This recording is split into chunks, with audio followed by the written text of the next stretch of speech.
Okay, let's get into it. We're going to step into a really revolutionary moment in human history. A time that was, well, it was defined entirely by a new technology. Hmm. Specifically, what happens when people figure out you can mix two pretty simple metals, copper and tin, to create something so much better? Bronze. Bronze. And our mission for you today is to really unpack the reality of this new metal. It didn't just give us better tools. It basically created the world's first global supply chain. It really did. It was a massive pivot point. Before bronze, you were working with stone or Right. maybe some pure copper, which, it bends pretty easily. Right. Not very durable. Not at all. Yeah. Bronze give you durability, and that immediately translated into a huge survival advantage. All of a sudden, you have better plows, which means more food, Man, better web. and much better weapons. But Soldiers now have effective shields and these lethal, sharp swords. The whole pace of civilization just sped up.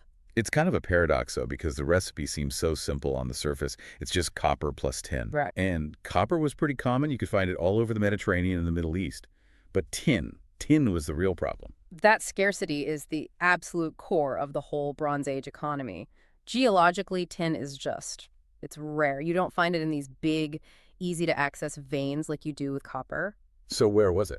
It was often in these localized alluvial deposits, so think riverbeds, ancient streams. Once you exhausted a spot, finding the next one was incredibly difficult. So the whole world needs this little bit of tin to make their best stuff, but you can only find it in a few places, like Cornwall in England or way out in Central Asia. Exactly. The distances are just staggering. And that extreme scarcity meant that if you wanted the better tech, you had no choice but to build these massive logistical networks, Which forced people who had never met before to start talking to each other. interacting, trading, and ultimately relying on each other just to innovate and survive. And getting that raw material out of the ground in the first place sounds brutal. We're talking about miners digging deep with, what, stone tools? Bone picks? It was incredibly difficult work, and mining was only step one. Once the ore is out of the ground, you have to smelt it. So heating it up to get the pure metal out of the rock. Right, and that was a whole technological feat in itself. Think of the resources needed. You needed a huge amount of wood for fuel, and critically, you needed specialized knowledge to control the fire, get it hot enough. So the real holders of power, the ones who could turn rocks into military advantage, were the blacksmiths. Absolutely. They were highly respected figures because they had this, secret knowledge of metallurgy. And their secret wasn't just heat, it was precision. Total precision. Yeah. The ideal formula for the strongest bronze was 9 parts copper to 1 part tin. Get that ratio wrong. And what happens? Well, if you add too much tin, the metal gets brittle. It'll just shatter on impact. Too little and it's too soft, it'll just bend. The cost of failure was enormous. And their skill went beyond just the furnace, right? They had to pour this molten metal into molds made of clay or stone. Molds that had to be perfect to avoid flaws. And then, even after it cooled, they weren't done. They would hammer it, a process called cold working, to sharpen the edges of an axe or a dagger. And also to strengthen the metal itself. And strengthen it, yes. And of course, to decorate it, to show off wealth and status. So you have this perfect, strong, but really scarce material. And that scarcity is what made tin the biggest prize in the ancient world. And the global connections that popped up were all in service of this one supply chain. So how do you get hundreds of pounds of heavy metal from a mine in the mountains to a city workshop? With incredible planning. On land, merchants organized these large caravans, and that wasn't just for efficiency, it was for safety. Against thieves. Against thieves, against wild animals. Moving in a group of, say, 50 or 100 people was just essential. They used donkeys, some early carts, to haul everything over mountains, through forests. And the merchants themselves must have been more than just traders. Oh, they had to be. They became experts in cross-cultural communication. They had to learn multiple languages, different dialects, just to negotiate safe passage and trade with all the different groups they met. They were the world's first diplomats, really. But I imagine if you could go by water, you would. Always. Water travel was so much faster and more efficient.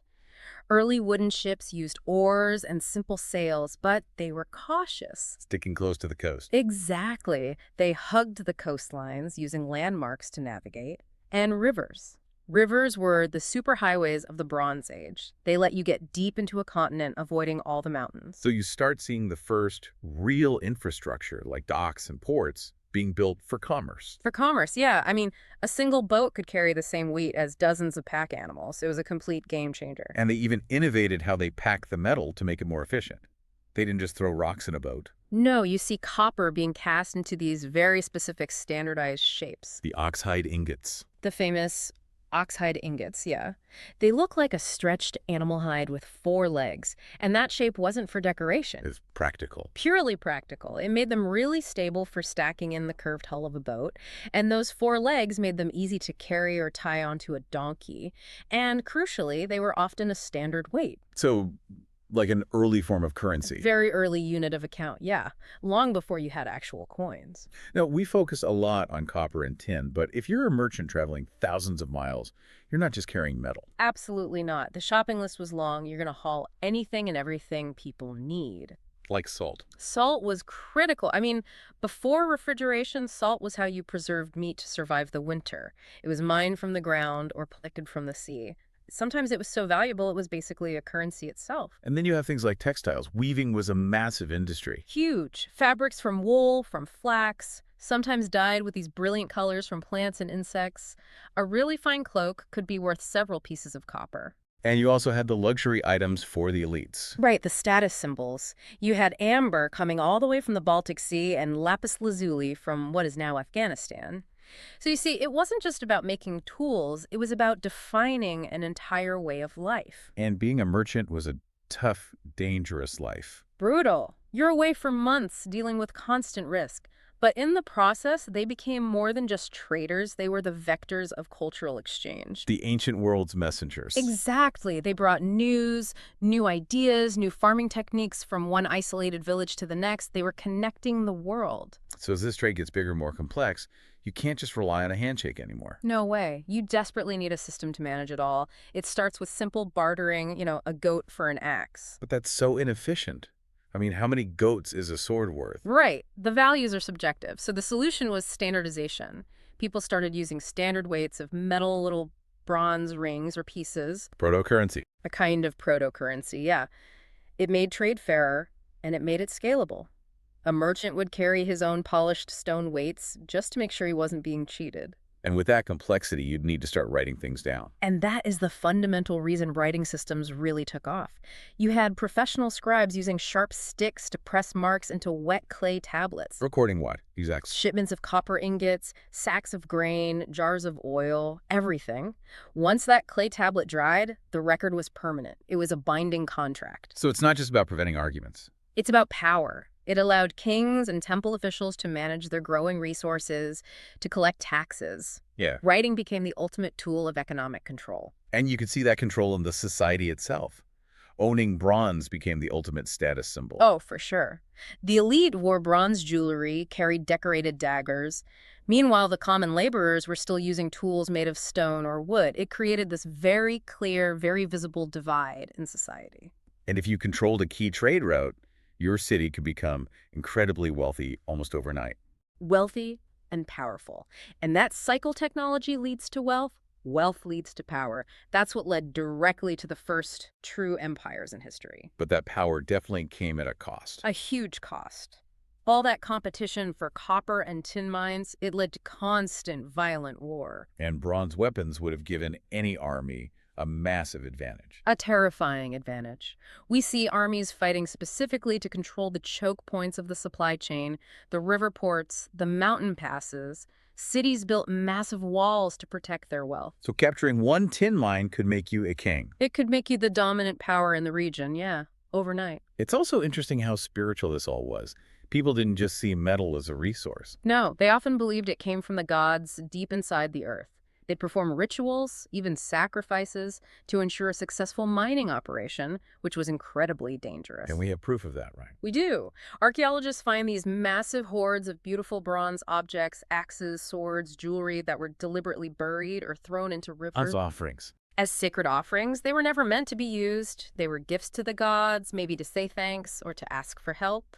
So after hundreds of years of this incredibly complex, interconnected system, it all just fell apart. It collapsed. And it wasn't just a recession, it was a systemic failure that swept across the entire Bronze Age world. What caused it? It was a mix of things. You had natural disasters, for sure, droughts, earthquakes that cut off trade routes and stopped the flow of tin, but the system was also fragile. We see evidence of mass migrations, these mysterious sea peoples raiding coastal cities. Internal revolts, maybe? Probably. And when the supply chain finally broke, the civilizations that depended on it they broke too. And without tin, their whole technological base just crumbled. It was gone. So they were forced to innovate. And that innovation led them to a new material, one that was everywhere. Iron, but the shift to iron was another huge technological leap. Iron ore is common, but it is so much harder to work with. You need furnaces that can get thousands of degrees hotter than you needed for bronze.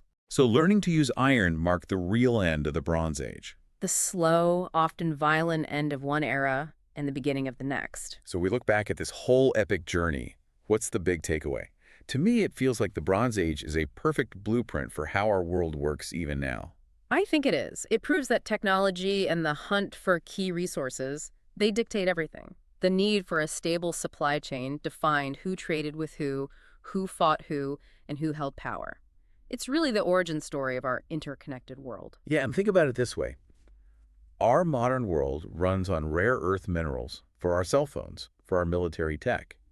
And that dependence creates the exact same global competition and geopolitical tension that the quest for tin did 4,000 years ago. It's the same human story. We just swapped tin for lithium. We hope this helped you unpack the world's first true supply chain. Good luck with your studies.